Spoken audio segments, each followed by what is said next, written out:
So, before you retire, is there one player you would like to play with? Before I retire, How many years you got left? I got maybe 3, 4 years left. Before I retire, is there one player that I want to play with? I thought I'd have the opportunity this summer to check that off the box. It didn't happen for me. But I would have loved to play with Bron. Not necessarily that I want to be on his NBA team, but I just would have loved the opportunity to play together.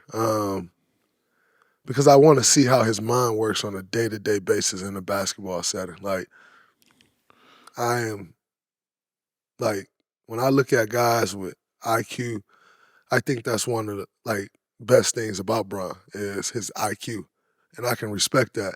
And so I would have loved the opportunity just to see on a day-to-day basis how his mind works. Like when something is going on, when there's adjustment that need to be made, how you process that.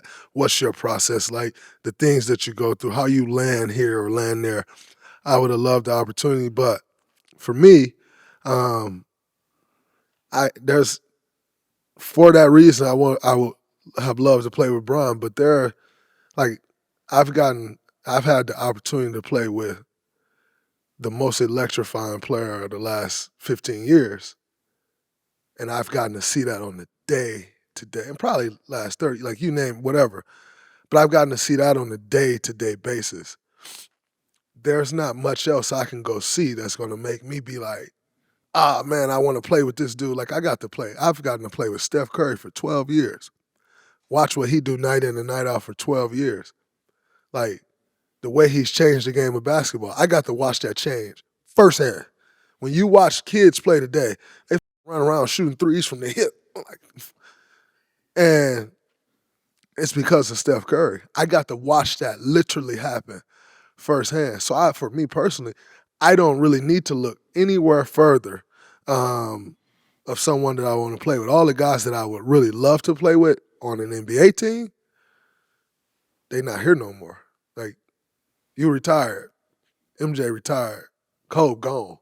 Like, when you look at the guys that I would, AI, like those are guys that I would have loved to play with. But as far as the NBA goes, Bron's mindset I would love to see.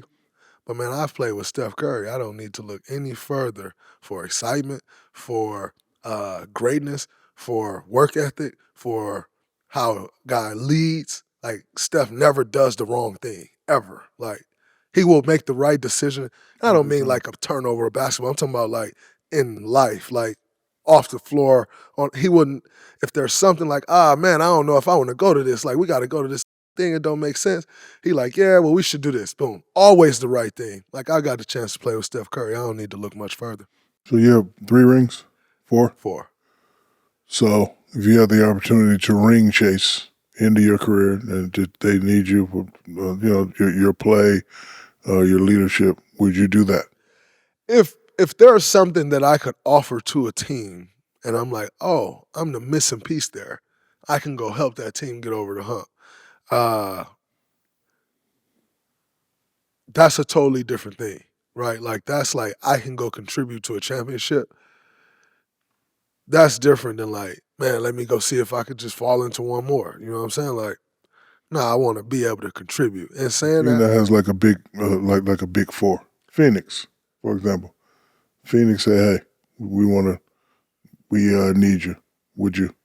I think that would be a hell of an opportunity, but the Warriors will have to not want me anymore because I've been there for 12 years. The thing, like, people tend to forget, but the Warriors was the laughing stock of the NBA when I arrived there.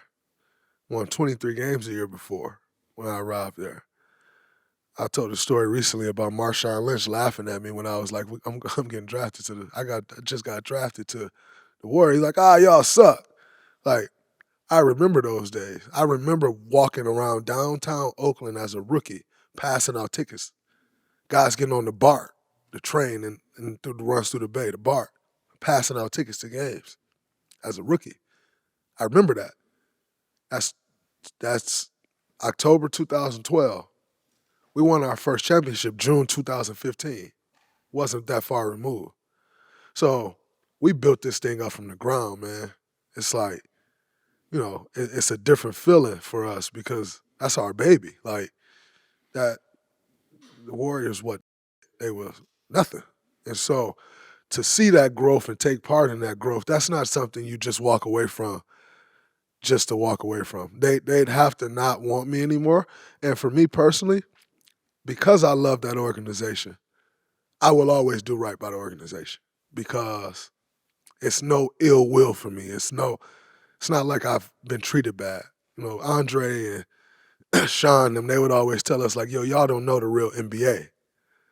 And I can raise my hand and say, gladly, I don't. I don't know the real nasty side of the business of the NBA. I never had to see that. And I'm very thankful to that organization that I haven't. And so they'd have to not want me for me to go somewhere else. And then at that point, it's like, all right, which team can I go help that can win a championship, right? But not just like if I had to stay and go to State another 5 years and we not make the playoffs for 5 years straight, I'm totally fine with that. Not because I'm not a competitor, but because I'd rather do it. I'd rather struggle with the same guys that I succeeded with. It ain't about, we struggling now, I need to go that way. Nah. I'd rather struggle the same way we succeeded together. I'd rather struggle together as opposed to, I can go over here and do this. Well, if they don't want me, then great. That's my mindset. I'm going to go over here and try to do that. But as long as they'll have me, I got no reason to ever want to leave that place.